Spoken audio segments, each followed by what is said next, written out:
Number one ghetto boy. 248-632-PAIN. 24-hour hotline, you know? We specialize in helping auto accident victims. You feel me? Call right now. Hey.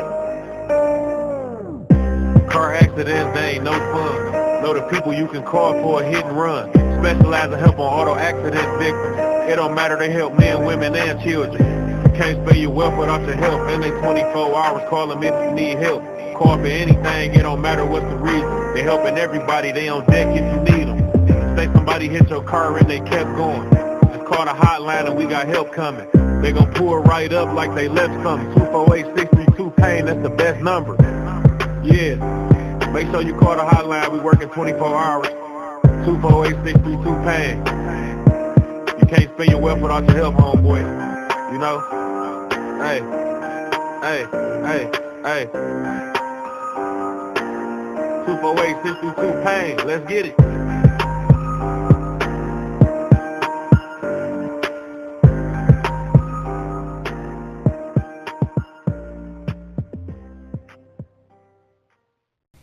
Hello and welcome to Atorneys R Us. I am your host Helen and I'm here with attorney Thomas Courts, and we're here to talk to you about what to do in the event that you're in an auto accident. And we also have a lot of other information that we like to share with you to help you to avoid those kind of situations today. So, hello, how you doing, Thomas? Good, Helen. Thanks for having me. It's good to see you today. So we're here again today to talk to you about that. We're going to recap on some things that we talked about last week. We talked about what to do in the event that you are in an auto accident. And I want to just kind of give you a disclaimer and let you know, because I get this all the time with patients, with doctors. They say, well, you know, doctors want you to get sick because that's how they make money. That's not true. Doctors want to prevent you from being sick. But in the event that you are, you have to have somewhere to go. So that's what a doctor is for. An attorney is for in the event that you have a legal situation that you need help with. So they don't want you to get into it, but in the event that you are, they are there. So let's clear that up first. First thing I wanted to talk to you about is today that we're going to talk about is distracted drivers. This has personally affected me. I'm sure that you've had experience with this as well. It is something that is affecting everything in our country because we have a lot of devices now. There's a lot of distractions. Just quickly, the three main distractions are visual, taking your eyes off of the road, you know, to look at your cell phone, to look for instructions or directions or whatever. Manually, taking your hands off the wheel, maybe eating, that would be a manual situation. Or cognitive, and that's just your mind is not there. Something happened and your mind is not concentrating on the road. So those are the main three. There's a lot of others, but those are the main three that are reported by AAA. And also, you know, teens die every day. At least 11 die every day from texting and driving. So this is a big issue. And according to AAA, 94% of teens acknowledge the dangers of texting and driving, but 35% is still admit to doing it. And I know that it's become kind of like the thing to do now. You see people on the freeway texting and driving. I can't believe that.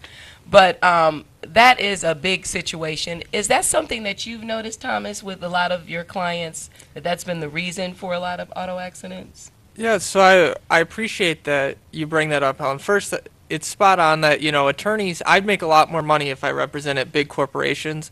I usually represent the working class and the poor, and I do that because I want to bring justice in the world. And so we want to prevent people from being severely injured and killed on the road, and over 40,000 people a year die in motor vehicle accidents. Wow. And we see that all the time.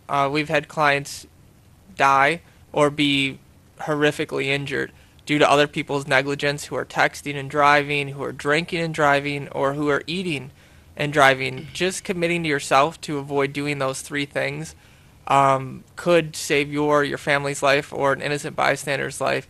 And we're so familiar with cars that we feel way too comfortable when you're in multi-thousand-pound metal vehicles going at 60 miles an hour on the road, and we shouldn't be. So just committing to those three things could really save your life one day. Yeah, it's just best. And I made a commitment to not text. I know it's difficult, but what I use is my hands-free devices in my phone. There's a lot of things that you can do with your voice. I don't know if you have those features in your phone, but it's really a good investment that the auto industry has invested in to help people with distractions. So I'm able to talk and say who I want to call. I'm able to say what text I want to send. So you should use those features because it's not worth it. It's too many tragedies going on. So that's important, to not text and drive, not eat and drive. And I mean, the most I would say you should do is probably drink. And if that's a distraction, then maybe you shouldn't do that. So you got to be safe. That's important. So another thing we wanted to talk about is some things regarding the court system. So what is considered unfair about the court system, would you say, Thomas? Well, one thing is, we all know that you're required to dress up when you go to court, put on a suit. And a lot of people have taken that for granted as if that's a normal thing. I'm in the court system a lot, and I see a lot of defendants that can't afford to do that. And there's a lot in the working class, or there's just people that have circumstances that don't allow them to have a full three-piece suit. And to me, I think that's a very unfair requirement. I've seen judges congratulate and thank people for dressing nicely. I've heard stories in the news media of people actually being held in contempt of court for wearing inappropriate clothes. And to me, I think it's very unjust that, we would judge one off of how they're dressed when they show up to court. Justice should be blind. And so I feel it's very, very unfair to judge somebody for not wearing a suit. Now, that being said, as your lawyer, I'd have to advise you, figure out a way to wear the suit, figure out a way to wear a nice dress, because you will be judged on it. And we always have resources. I know that I work with organizations that help people if they want to go on a job interview and they don't have the means to wear something, dress for success, I think it's called. And I'm sure they got Salvation Army. I'm often there, and they have suits for like $3 or $4. So I'm sure that there's, resources, and you're only going to wear it that one day. It's not like, or hopefully. So, I'm sure there's resources that we can help you out. So give us a call if you're in a situation like that, and maybe there's some resources we'll have for you. Do I really need an attorney for a speeding ticket? Yes. Well, I'd say two things. One, on a follow-up with the suit, too. If you really can't come up with a suit, write the judge, call the judge's clerk before court, and explain to him, I'm not dressing up not because I don't have respect for the system, but it's a money issue. At least that way, a lot of judges want to know that you're taking the consequences of being in a courtroom serious. So if you at least explain it to them in advance, that could go a far way. But as for the question of, do you need a lawyer for a speeding ticket? You should always consult the lawyer for everything whenever the court system's involved, but the truth is, if you can't really afford one for a speeding ticket, because speeding tickets may be a couple $100 and a lawyer's obviously usually a lot more, some advice I can give you is, you don't want points on your insurance. When you do something on the road and you get points for speeding, things like that, it really drives up your insurance rates, and most people don't realize it. And over the years, you're really getting hit. So if you're there yourself, you want to try to get a speeding ticket or a minor traffic violation knocked down to a non-moving violation, like impeding traffic. And even though that can sometimes be, $25, $50 more, and so people may not choose that option, it can really save you money over time on your insurance rate. Now, of course, without a lawyer, you're going to have to evaluate what the cost in your insurance rate would be with those points to evaluate that, but it's often a good idea. Okay, well, that's good to know. Thank God I've got a perfect driving record, so that doesn't apply to me. So I always brag on that. Okay, how should you act when you get pulled over? I know this is a big issue with, police brutality now. And, I kind of tell my son, like, he's not a driver yet. He's only 11. But I tell him, even if I were to get pulled over, just don't say anything. So what should we be telling people when they get pulled over? So this is a big problem in our society right now. And I'll be honest, it can also be a class issue in some circumstances. There's, sometimes police officers aren't from the same area that they're patrolling, and Yes. there's different norms in different communities. My best advice is to think about it this way. Most police are decent people, but you got to understand, would you post your number on, let's say, Facebook or on this TV show and say, anybody that's watching, if you ever have a violent or dangerous situation where you need help, just call me in the middle of the night and I'll be there. Not a lot of people are that brave, and that's because it's a very scary situation. Mhm. Police are killed almost every day, and so the way to make yourself the safest possible is to make them feel the safest possible. Because while you know you're not a threat, they don't know that because they don't Yes. personally know you. Yes. And so the first thing to do is, you pull over at a safe location, uh, far on the edge of the road if you have to pull over on the edge of the road so the police aren't already on edge that they're Mhm. going to get hit by a car.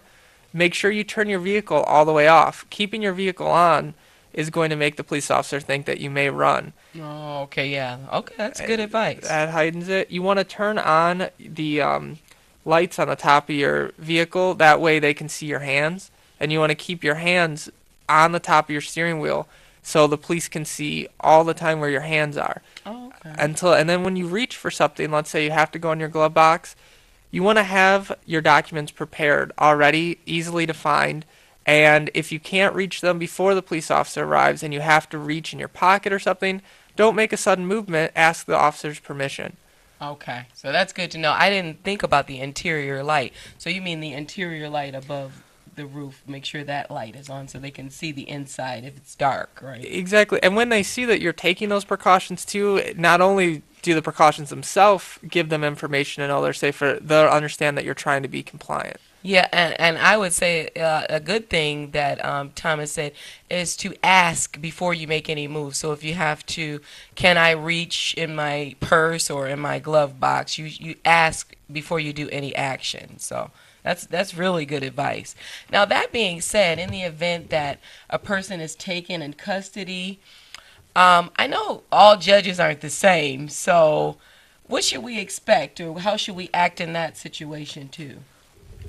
Excellent question. So, well, one thing I'd say too is a lot of people like to resist or argue with the police. I would also say that police are the wrong person to argue with. You're going to make, or more likely your lawyer's going to make the argument in front of a judge who's a neutral, disinterested party, who's on the bench. That's the place for that. The police, it's time to comply with their orders to keep yourself safe. Now, as for judges, most judges are pretty fair, but judges are people too, and they have philosophies. There's two main philosophies. One, judges think whatever is written on a piece of paper by the legislator, that's the law, and they should stick to it. Okay. And then there's other judges who think that they need to interpret that law in certain ways. Now, a criticism that some people have of those judges is, well, you're creating law from the bench, and in some states, or in the case of the federal system, those judges aren't elected, and so people feel that they shouldn't be making laws. So while it's going to be your lawyer's job to kind of figure out what the judge's interpretation of the law is and advise you, as voters, we're all voters. A lot of people don't know who the judges are. They just put little check mark boxes, unfortunately. Yes. It's a huge difference in who your judge is. If he thinks what's on that piece of paper, what's already the law is the law, or if he thinks he can interpret it in certain ways. And so you want to know, when you're voting for a judge, does he think that he has to follow the law as written, or does he think there's room to interpret the words as they're textually written? Right. And if he's the kind of judge who wants to interpret, you want to know what his interpretation of important laws and issues are. And that's something that I think our society lacks a lot, is worrying about judges. But, how many times do you end up in front of Congress? Not that often. Most of us, even if we don't do something wrong or extremely wrong, like we get a parking ticket, maybe justly or unjustly, we end up in court. And you want somebody fair on the bench, and so it's very important to go to the polls and know who you're voting for. Okay, now, if I am pulled over, Thomas, do I have to consent if they want to search my car? It's a great question. So you have in most situations, you have a right not to consent to a search unless there's reasonable cause for them to search you.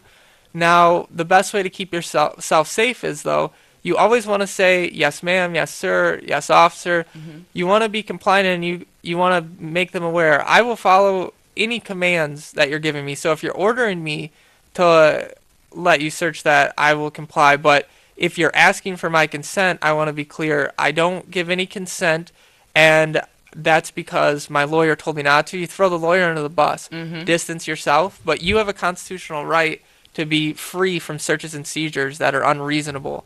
And that's very important, actually, to be honest. If a cop asks to come in your house, they can't do that without reasonable cause. The moment you tell them yes, they can come in. Anything that they find can and will be used against you. The same thing with your glove box and your trunk and your person. Once you give that consent and they find something, you can be in trouble. And it's not always about doing something wrong. They could find something that they link to a crime you didn't do, that you didn't know was there. Right. There's a bunch of instances. Everybody in the mass media often assumes whoever's accused of a crime does it, but then you also see stories about people who've served decades in prison and were then found not guilty of a crime. Hmm. And so you have a constitutional right. I would always say assert it, because that information will never help you. It will always, more information, more risk to get committed to a crime can usually only hurt. The only way it could be alleged to help you is you get done talking to the police officer sooner. But the point is, why gamble decades of your life, Yeah, that's crazy. Now I know we live in an unfair world. We all know that, and sometimes depending on the demographic that you live on, unfortunately, Thomas, you're treated differently. So, do you think that the rich, or depending on your demographic, you're treated in a certain way? I think it shouldn't be that way, but I think, unfortunately, a lot of times, money really helps. I mean, I'll make one example of how the system is just logically unjust. For example, if you are a multimillionaire and you get pulled over and you get a impeding traffic ticket for $150, to you, you'll never notice that money. You could get 20 a year and not notice. A poor person who gets that same ticket that makes $25,000 a year, they will feel that ticket. So just that penalty in itself is disproportionate, but the rich are able to, and usually it's the rich corporations, are able to lobby for better laws. And so we need to keep in mind that the law is not neutral. There's very money-powered interests that are constantly pumping money into the government, trying to sway the way laws are written.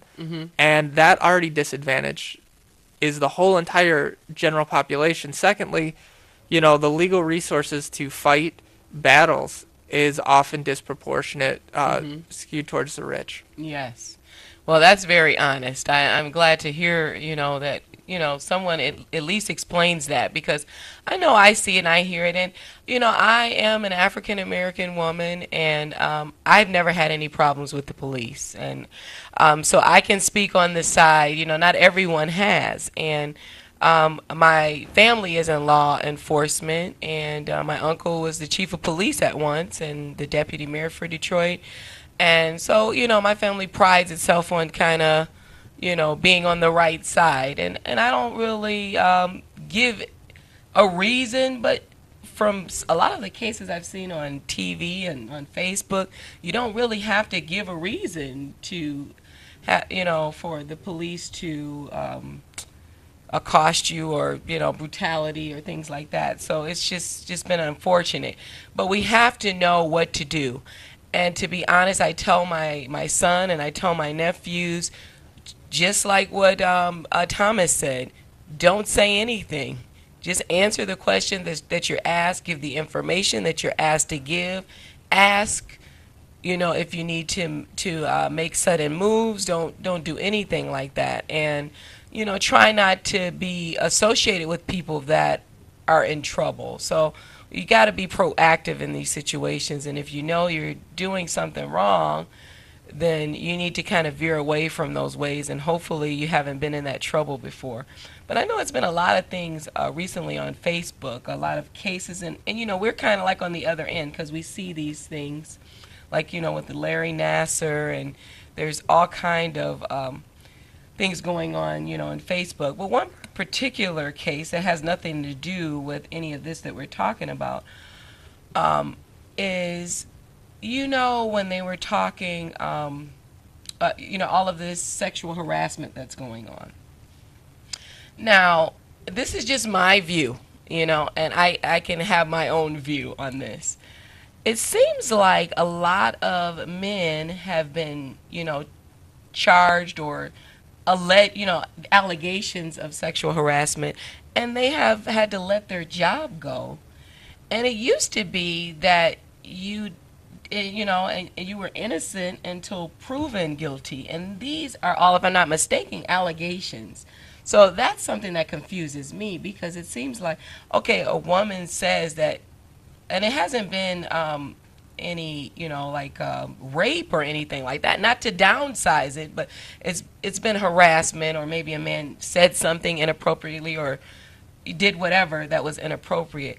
But then the next thing you know, they're resigning because of allegations. So I'm not really sure why that's the case. And, is that right, or should it be when they're charged first? Or It's a great question. Everybody should be entitled to due process. Most workplaces are at will, so they can let go of you for any reason, and they don't want to cause turbulence. So it's important that, it's important in general you respect your coworkers and don't, put them in that situation. But B, you have to be very cautious in not stepping over any boundaries that other people may have. And, the unfortunate thing I will say, though, is I was learning about sexism once, and there's a certain privilege that, even because a lot of people think, oh, well, you have to be sexist in order for it to be true, and a lot of men don't feel that they are, so they don't see the problem. But there's a certain privilege that goes with being a male, and one is this. Let's say in the law, it's very important to make partner. You earn a lot more money when you become a partner, and people who promote you to be partner are going to be the partners. Now, males dominate the higher echelon of the legal field, not because they're better, but because you used to not be able to go to school as a woman to become a lawyer at one point, and then those just kept getting pushed and pushed and pushed. So the problem is, if a male partner at a firm wants to go have a drink late at night with his male colleague, often, nobody sees a problem. Right. And so that male may avoid going to get a drink with a female colleague because either his wife cares or her husband will care, or there'll be that allegation.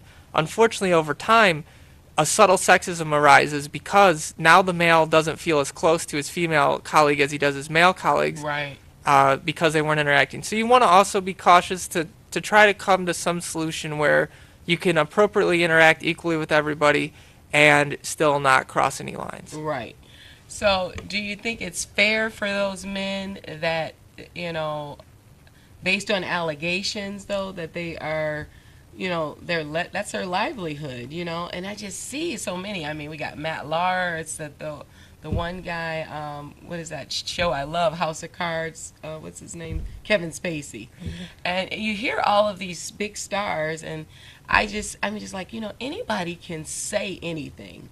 But the way I was raised, my father was an attorney, and it's in the court of law, it should hold weight, if they're charged. But if it's just allegations, I would think that, we kind of play it out first, I understand. I agree there should always be due process, and I think it's important, though, that there's some mechanism in the workplace and in the justice system to play it out as quickly as possible in the circumstance that you do have a problem employee who is crossing the boundaries. You don't want to let him stay too long, or occasionally there's the other suspension with pay and benefits. There's a lot of ways to work on it, but I think the best way is to foster a work environment of mutual respect. Yes, I agree, and I think that that's a good thing we're bringing this topic up too, because it's important that it was enough to bring awareness so that we could talk about it on the show. So it's important that that boundaries are set, and that we know that if something makes you feel uncomfortable, then I think we should probably communicate with the person instead of, always bringing in the law. So probably some of the situations can be handled if we communicate it. Well, that makes me feel uncomfortable. I don't like when you say that to me. just have that conversation first before it gets to that point. So that's definitely a good point. The last thing I wanted to talk about, because I know a lot of people are helping with prison reform. What are your thoughts on prison reform? I'll tell you, in my personal opinion, going to the prisons and jails often to see clients, it's just absolutely appalling. There's often lack of medical treatment. There's lack of respect for mental illness. There's a Yeah. lot of miscommunications going there, and there's so many people in prison for nonviolent drug offenses, and it costs about $40,000 to $50,000 a year to lock somebody up. And certain statistics have said there's over 1 million people in the prison system with nonviolent drug offenses. That money could all be used for treatment. To so I think we have a lot of problems here in America with over incarcerating people instead of treating them. Right, because bring money but so what do you think we can do? Is it start with the legislation and the people that we hire in these big positions, state level and federal? I think the number one is they're making some prisons are actually ran corporately now instead of by the government. They're actually outsourcing that, and there's actually been evidence that those same private prison systems have donated money to then try to influence policy, thus making laws stricter and you more likely to get locked up for longer periods of time because they're making profits. So step one, the government needs to be in control of the prison system, not the private marketplace. And step two, we need to respect people's personal freedom. If they're not hurting other people, they don't belong in prison, which would be my opinion. So if they're hurting themselves through unhealthy lifestyle choices, it would be much more beneficial to society for us to offer them treatment, either substance abuse treatment or mental treatment, than locking them in prison for years. Yeah, because often that's the reason that they commit the crimes is because of, their substance abuse or mental health issues. So, yeah. Well, thank you guys so much. My mother just came in, so that was me waving at her. I was trying to kind of play it off, but see, I couldn't. Thank you so much for joining us today on Atorneys R Us. We are here every Thursday at 1 o'clock p.m. Me and Attorney Thomas Quartz will be here to answer your questions. Feel free to call in if you have any questions. You can always email us. Remember, you can always call 1-844-TOM-FIGHTS, and they will be glad to answer any questions that you may have. Once again, we're brought to you by Atorneys R Us, and thank you. We will see you again next Thursday at 1 o'clock p.m. Thank you and have a great day. Yeah, number one ghetto boy. 248-632-PAIN, 24-hour hotline, We specialize in helping auto accident victims. You feel me? Call right now. Hey. Car accidents, they ain't no fun. Know the people you can call for a hit and run. Specialize in helping auto accident victims. It don't matter, they help men, women, and children. Can't spare your wealth without your help. And they 24 hours calling me if you need help. Call for anything, it don't matter what's the reason. They helping everybody, they on deck if you need them. Say somebody hit your car and they kept going. Just call the hotline and we got help coming. They gon' pull right up like they left something. 248-632-PAIN, that's the best number. Yeah, make sure you call the hotline, we working 24 hours. 248-632-PAIN. You can't spend your wealth without your help, homeboy. Hey.